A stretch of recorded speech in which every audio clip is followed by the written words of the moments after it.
हो गया खोरी हो हमर यार मनावा तो एक बेर बात कर लगे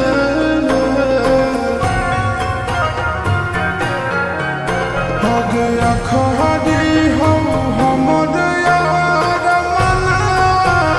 तो एक बेर बात कर लगे हो गया सुना यार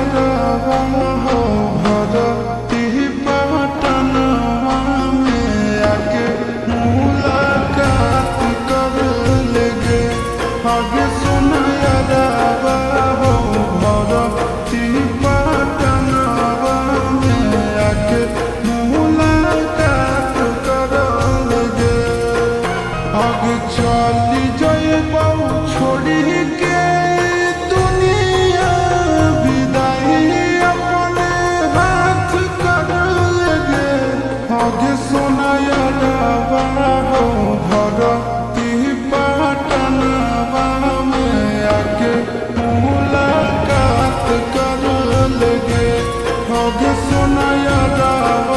हो भरती पटनवा में आके मुलाकात कर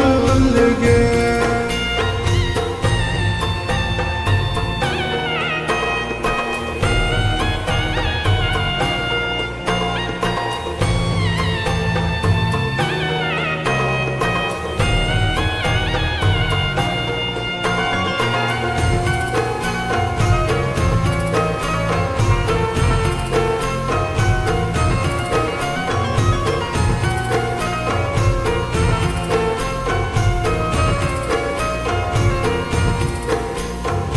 मोरे घर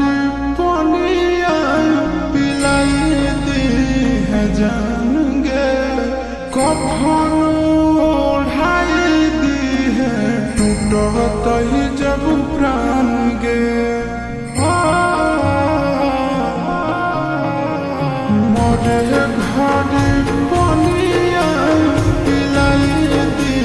है जान गे कफन जब प्राण गे हगे हमारा से तोरा जाते प्यार होता भेंट साक्षात कर लगे हगे सुना यारा हो भरती पटनवा में आके मुलाकात कर लगे आगे सुना यारा हो भरती पटनवा में आके मुलाकात कर लगे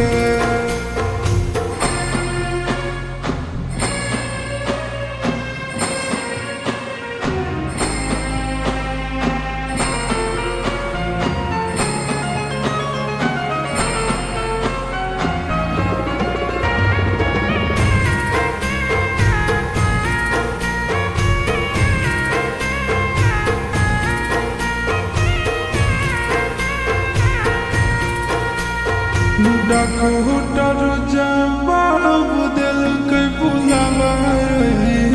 मौत के देखी के चेहरा जानू